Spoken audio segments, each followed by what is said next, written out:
नाज़रीन, मैं हूँ आपका मेज़बान खालिद जमील और आप देख रहे हैं प्रोग्राम मुकदमा अवाम का। और आज 3 अहम इशूज़ हैं जिनके ऊपर हम बातचीत करेंगे। एक, पाकिस्तान तहरीक इंसाफ के अंदर इख्तलाफात ग्रोह बंदियों की बाज़ सुनाई दे रही है और कुछ लोग ये ख्याल कर रहे हैं कि पंजाब के अंदर और मरकज़ के अंदर फॉरवर्ड ब्लॉक भी बन सकता है। और इसमें ख़ास तौर के ऊपर शेर अफजल मरवत की बुनियादी रुकनीत जो तहरीक इंसाफ में ख़त्म की गई है उसको लेकर बहुत सी उम्मीदें भी लगाई जा रही हैं और बहुत सी खबरें भी ऐसी आ रही हैं।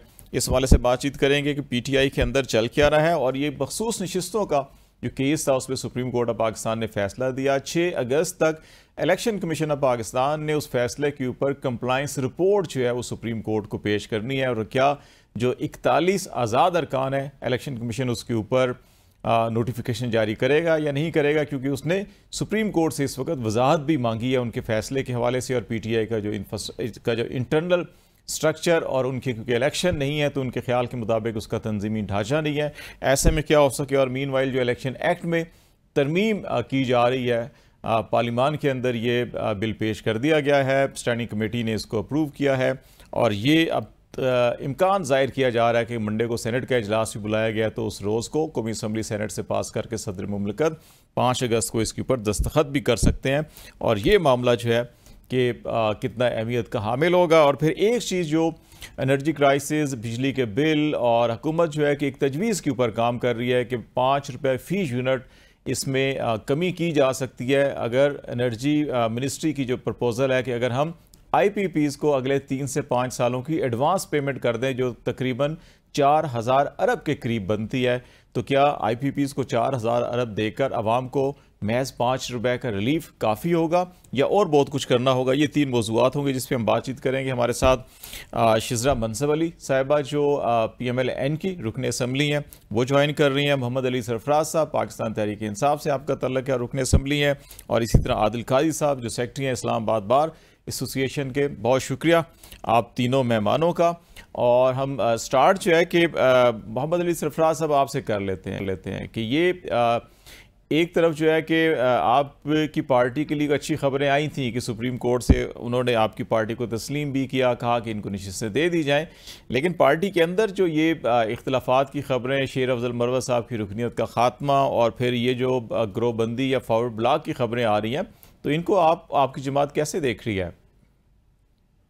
जी, अस्सलाम वालेकुम, थैंक यू वेरी मच जी, आपका बहुत शुक्रिया इस प्रोग्राम में बुलाने का और बाकी शुरका को भी मैं सलाम पेश करता हूँ। अच्छा सर, इस तरह है आदिल साहब, खालिद साहब, कि शेर अफजल मरवत साहब की रुकनीत का सुप्रीम कोर्ट के फैसले से तो कोई ताल्लुक नहीं है। सुप्रीम कोर्ट ने बड़ा अच्छा एक फैसला दिया था और उन्होंने बड़ी लॉजिकल बात की थी जो सारे मुल्क के अवाम के भी दिल की बात थी कि बड़ा कानून सीधा सीधा है, which is called proportionate representation. Sarfaraz साहब, आपकी आवाज़ के अंदर काफ़ी फ्रीजिंग हो रही है, तो थोड़ा सा इंटरनेट कनेक्टिविटी और जिस किस्म के हालात हैं मुल्क में इंटरनेट को स्लो किया गया उसके असरात हमें अब नज़र आना शुरू हो रहे हैं यहाँ पर भी।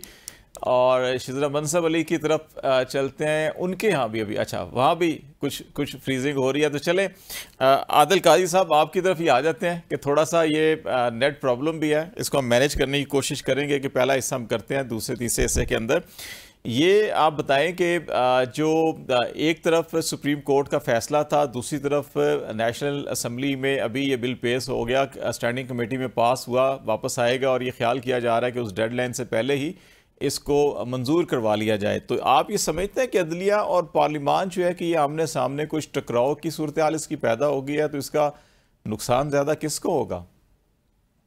देखें जी, सबसे पहले तो बात यह है कि नुकसान की बात तो डेफिनेटली मुल्क का ही नुकसान होता है जब भी कोई ऐसी बात होती है। तो जहाँ तक बात है आपकी इस क्वेश्चन की, तो जो फैसला किया है सुप्रीम कोर्ट में वो अपनी जगह पे कायम है। लेकिन अगर इन केस जिस तरह से एक्ट आ रहा है, इलेक्शन एक्ट में अमेंडमेंट की जो अमेंडमेंट वो लाई जा रही है, तो वो चूंकि वो जो अमेंडमेंट है वो तो इस एक्ट के इस डिसीजन के बाद आ रही है, तो इसलिए अमेंडमेंट के ऊपर जो है अमल दरामद डेफिनेटली होगा और फिर ये दोबारा मैटर जाएगा, इसकी क्लैरिफिकेशन जाएगी कि क्या हम एक्ट के ऊपर अमल करेंगे, सुप्रीम कोर्ट के ऊपर अमल किया जाएगा। तो चूंकि जब जजमेंट आई तो उस वक्त तो एक्ट में मजीद क्लैरिटी नहीं थी और अब क्लैरिटी और आ गई है। कि 3 दिन के बाद या स्पेसिफिक टाइम रख लिया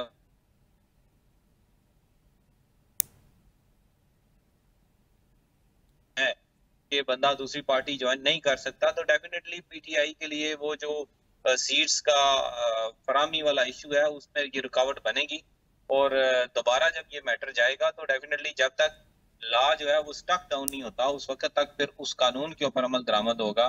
जजमेंट जो है मेरे ख्याल में टू सम एक्सटेंट ये रिटेंडेंट होगी। आगे जो दूसरी बात शेर अफजल मरवत साहब वाली बात आप कर रहे थे, तो वो चूंकि हमारे दोस्त हैं तो जितना मैं जो मेरा इस के साथ या किसी सियासी पार्टी के साथ भी कोई रिलेशन नहीं है, मैं बार काउंसिल का वाइस चेयरमैन हूँ और इस्लामाबाद के लॉयर्स का रिप्रेजेंटेटिव हूँ।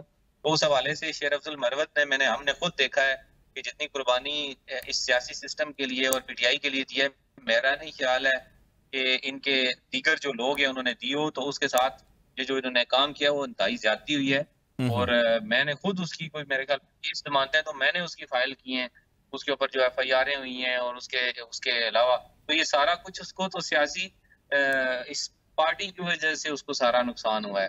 तो उसने अपनी जिंदगी भी दांव पे लगाई, सारा कुछ हो गया हमारा मतलब मेरी उससे साथ जाती एफिलिएशन है, तो मैंने जो उसको देखा है वो ये देखा है। बाकी ये ज्यादा बेहतर समझते हैं कि उन्होंने और मेरे ख्याल में जो मेरा और बहुत सारे लोगों का ओपिनियन है कि अगर इस पार्टी को कोई सीटें मिली हैं तो उसकी सबसे जो बड़ी वजह थी वो शेर अफजल का बाहर निकलना, उसका जलसे करना, और उसके अलावा तो पूरे मुल्क में किसी बंदे ने कोई एक्टिविटी नहीं की इलेक्शन में। तो वो एक एक्टिव रोल बिल्कुल उनका रहा है। ज़रा हम थोड़ा सा शिजरा मनसब अली साहब का जो कनेक्टिविटी जो है कि वो बहाल हुई है, आपसे मैडम ये पूछना चाहेंगे कि ये सुप्रीम कोर्ट का फैसला और पार्लिमान को बिल्कुल इख्तियार है ये कानून साजी करने का, आइन साजी करने का, लेकिन अगर इसको माजी पे इतलाक़ किया जाएगा जैसे इस कानून के अंदर भी कहा गया कि इलेक्शन एक्ट 2017 जब से नाफिज है उस वक़्त से इसका इतलाक़ होगा, तो अगर कल फ्यूचर में कोई और हुकूमत होती है और फिर वो पीछे 5 साल या 7 साल पीछे ले जाते हैं कि हम ये कानून में तरमीम कर रहे हैं और जैसे नैब तरमीम हुई है तो कोई और हुकूमत आके नैब तरमीम को सारी की सारी रिवर्स करके और फिर के इसका इतलाक़ भी चाहे अदालती फ़ैसले हैं इसके बावजूद 5 साल पहले से होगा, तो ये तो एक मुसलसल पिंडोरा बॉक्स खुल जाएगा। तो आप नहीं समझती कि कानून साजी हमेशा फ्यूचर के लिए होती है रैदर दैन के पास को उसमें शामिल किया जाए, तो उससे तो बहुत से मसाइल पैदा हो सकते हैं।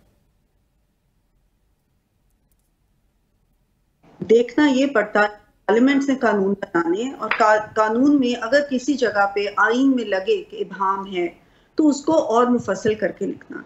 हमने ये जो तरमीम इलेक्शन एक्ट 2017 में लाई है, ये ऐसी बात नहीं कि हम कोई नई चीज कर रहे हैं। आइन में लिखा हुआ है कि जो इंडिपेंडेंट कैंडिडेट सिलेक्ट हो जाएगा उसके पास 3 दिन होंगे उसके बाद कि वो किसी पार्टी को ज्वाइन कर सकता है। ये लिखा हुआ है आइन में, इसी को हमने और ज्यादा वो कर दिया है मुफस्सल, और लिखा हुआ है कानून में, आइन में कि एक दफा एक डिक्लेरेशन आप दे दें तो आप एक हल्फ उठा लेते हैं, फिर आप इधर उधर नहीं जा सकते। और फ्लोर क्रॉसिंग एक ऐसी चीज है जो तमाम सियासी पार्टीज के लिए एक मुश्किल का हल बनी हुई है। तो अगर फ्लोर क्रॉसिंग चीज के लिए हम आइन बनाते हैं और उसको हम पीछे लेके जाते हैं रेट्रोस्पेक्टिवली, उसमें कोई हर्ज नहीं। देखें, ये भी तो देखना पड़ेगा ना कि कानून किस किस्म का बना और क्या कानून आइन से मुतसादिम है या आइन के ही लिखी हुई बातों को थोड़ी सी और तशरीह दे रहा, इसलिए ताकि कल को अगर सुप्रीम कोर्ट को या किसी भी और कोर्ट को उसके मुताबिक फैसला करना पड़े। अभी मैंने सुना कि यहाँ कहा गया कि अवाम की उमंगों के मुताबिक, देखें सुप्रीम कोर्ट ने अवाम की उमंगों के मुताबिक फैसले नहीं करने होते, ना ही अपनी उमंगों के मुताबिक करने होते। सुप्रीम कोर्ट ने आइन और कानून के अंदर रह के फैसले करने होते हैं। पार्लियामेंट ने ये देखना होता है क्योंकि वो इलेक्टेड हैं, उनको अवाम ने चुन के भेजा अपनी नुमाइंदगी करने के लिए। अवाम की उमंगों की नुमाइंदगी पार्लियामेंट में करनी होती है, पहली बात। दूसरी बात, आपको याद होगा कि सेनेट के इलेक्शन जब हुए थे और ये फैसला आया था कि मियां नवाज शरीफ साहब को बगैर किसी वजह के नाअहल कर दिया गया, पनामा से अकामा निकाल के, तो तब वो रेट्रोस्पेक्टिवली उनके ऊपर ये किया गया कि उन्होंने जो भी फैसले किए थे वो खत्म हो गए, नल एंड वॉइड हो गए। उन्होंने जो अपने सेनेटर्स को दी हुई थी तो हमारे उन सेनेटर्स को आजाद हैसियत से इलेक्शन लड़ने पड़े, तो अगर तब रेट्रोस्पेक्टिवली हो सकता है एक ऐसी चीज जो कि होनी नहीं चाहिए थी, तो आज ये इसके ऊपर ये तो बताए ना कि क्या ये कानून सही नहीं, क्या ये अवाम के नुमाइंदों की अवाम की उमंगों की तर्जुमानी नहीं करे? क्या ये होना नहीं चाहिए कि एक टाइम फ्रेम हो जिसमें कि एक इंडिपेंडेंट कैंडिडेट के पास चॉइस हो कि वो एक पार्टी को ज्वाइन कर सकती है, और अगर उन्होंने एक पार्टी ज्वाइन कर ली तो फिर उनके पास फ्लो क्रॉसिंग की गुंजाइश ना रही? क्या ये अच्छे कानून नहीं है? क्या ये होने नहीं चाहिए? मेरे ख्याल में तमाम पार्टीज इस पे एग्री करेंगी कि ये कानून होने चाहिए। ये बिल्कुल आप ठीक कह रही हैं, वजह फरमा रही हैं। इसमें पीटीआई का मौक़िफ़ यकीनी तौर के ऊपर मोहम्मद अली सरफराज साहब की तरफ जाएंगे, वो भी इसके ऊपर अपना नुक्ता नज़र देंगे कि ये दो चीज़ें आपके पास आ रही हैं अली साहब। एक तो शेर अफजल बरवत के मामले के ऊपर आदिल काजी साहब भी जैसे कह रहे थे कि बड़ा एक्टिव रोल प्ले किया उन्होंने इलेक्शन कैंपेन में भी, और बड़ा मुतहरिक रखा पार्टी को। इसके बावजूद उनके ख्याल में कि शायद ये कोई मुनासिब फ़ैसला नहीं है। और दूसरा ये फिर पार्लियामेंट की कानून साजी के ऊपर भी आ जाते हैं। इसके ऊपर आप थोड़ा सा अपनी राय का इजहार कर दीजिएगा। बरवत साहब के साथ क्या हो रहा है, और कि आपकी ग्रुप बंदी को फॉरवर्ड ब्लॉक बन रहा है ये 41 आज़ाद में से कुछ लोग? कल साहब मैं थोड़ा सा वापस जाना चाहूँगा, आई एम सॉरी, बीच में इंटरनेट कनेक्शन कट गया था। अच्छा, इस तरह है जी कि मैं खातून हमारी बहन यहाँ बैठी हैं, इन्होंने अभी जो बात की है ना रेट्रोस्पेक्टिव इफेक्ट में, मियां नवाज शरीफ के पिछले दौर की इन्होंने बात की। देखें, जब अदालतों के अंदर इस तरह होता है, अगर आपका और मेरा कोई जमीन का झगड़ा या कोई भी केस है विच इज सब जुडिस, जब वो अदालत में उसका फैसला करती हैं तो वो और अल्टीमेटली अगर आपके और मेरे बीच में कोई तनाज़ा है, जस्ट एन एग्जाम्पल, और अल्टीमेटली वो फैसला मेरे हक में हो जाता है, तो चीजें would go back to the point zero, जहां से शुरू हुई थी, जहां से तनाज़ा शुरू हुआ था। ये जो बात करें ना कि जिनके सेनेटर्स को जी रेट्रोस्पेक्टिव इफेक्ट में चेंज कर दिया गया, जब मियां नवाज शरीफ साहब का के खिलाफ वो फैसला हुआ था, तो उनके वो फैसला तनाज़ा जिस डेट से शुरू हुआ था, we had to go back to that same date, और उसके बाद उनके जितने एक्शंस थे वो नल एंड वॉइड हुए थे। ये बिल्कुल कानून के मुताबिक ही है, और इसमें अवाम की अमंगों का सवाल नहीं है। आज जो हम बात कर रहे हैं, ये कोई आप किसी केस की बात नहीं कर रहे कि जी रेट्रोस्पेक्टिव में आप पीछे चले गए और आपके हक में फैसला हो गया और चीजें सारी पॉइंट जीरो पे चली गई। वो फैसला है, सुप्रीम कोर्ट ने जब ये मखसूस नशिस्तों का फैसला किया, तो उन्होंने जब ये फैसला किया कि जब ये लोग असेंबली में जीत के इलेक्शन आए थे, उस वक्त इनको ये चॉइस नहीं, तो पीटीआई के लोग थे, सारे पाकिस्तान को पता था, अवाम की अमंगों की बात नहीं, किसको नहीं पता था। इन लोगों को सिंबल नहीं दिया गया, इनको असेंबली में आने के बाद आपने पीटीआई ज्वाइन करने की चॉइस ही नहीं दी, by saying that PTI is not a parliamentary party. So we hereby through this decision declare that PTI was a parliamentary party. PTI का सिंबल ना होना वो समथिंग एल्स, लेकिन पीटीआई के मेंबर्स को पीटीआई बतौर जमात एग्जिस्ट करती थी और इनको पीटीआई में जाना चाहिए था। और इसमें काफी झाड़ पहुंच भी हुई इलेक्शन कमीशन की। और उस फैसले के बाद देखें, जब सुप्रीम कोर्ट ने एक सारी चीज को नल एंड वॉइड किया और उसके बाद उन्होंने समझा कि बहुत नाइंसाफी हुई थी, they should be given a fair chance कि ये जिस जमात से बिलोंग करते हैं उस जमात में जाएं, और ये चॉइस उनको उस वक्त नहीं दी गई थी।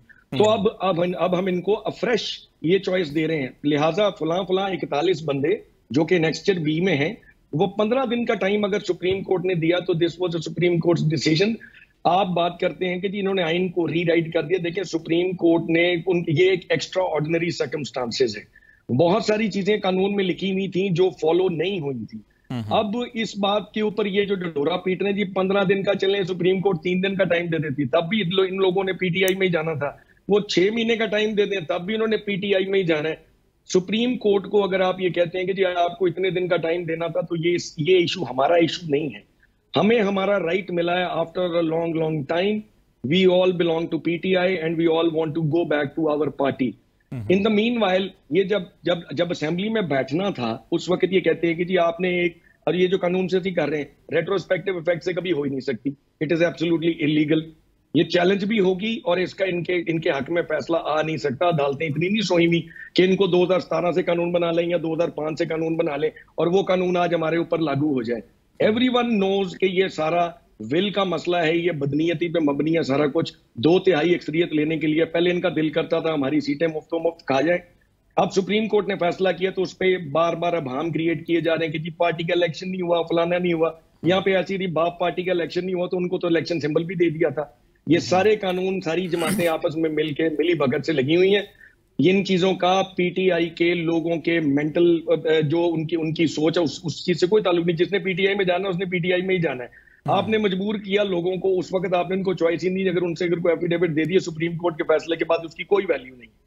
We have been given a fresh chance, everyone should. और इलेक्शन कमीशन को इस बात की इंप्लीमेंटेशन कर देनी चाहिए थी। बार बार इलेक्शन कमीशन जो इस चीज में रोड़े अटका रहा है और असेंबली में जो कानून बनाए जा रहे हैं, सबको पता है कि सारी मिली भगत है, इसमें कोई डाउट नहीं। अच्छा, इसमें जरा आदिल काजी साहब से भी मैं एक जो ये माजी से इतलाक होता है किसी भी कानून साजी का कि कितना असर होता है और इसमें फ्यूचर में क्या नुकसानात होते हैं, मेरे ख्याल है कि एक छोटी सी हम ब्रेक ले लेते हैं। ब्रेक के बाद काजी साहब इस पे आपसे मैं पॉइंट ऑफ व्यू लेता हूँ और फिर जो फॉरवर्ड ब्लॉक के इम्कानात हो सकते हैं, मुमकिन इम्कानात, तो किसी वक्त भी कुछ भी हो सकता है। कुछ लोग नाराज़ भी होते हैं जमात से अपनी, और एक ऐसी सतह के ऊपर जहाँ पे पहले से ही आज़ाद अरकान हो तो उनमें अगर कोई नाराज़गी का पहलू आ जाए तो उसका इम्कान कितना है, और उसकी वजह से असम्बली के अंदर क्या कोई नई सफ़बंदी या नई कोई तश्कील हो सकती है, नंबरिंग चेंज हो सकता है, उस पर हम बात करेंगे। ब्रेक के बाद हमारे साथ रहेगा।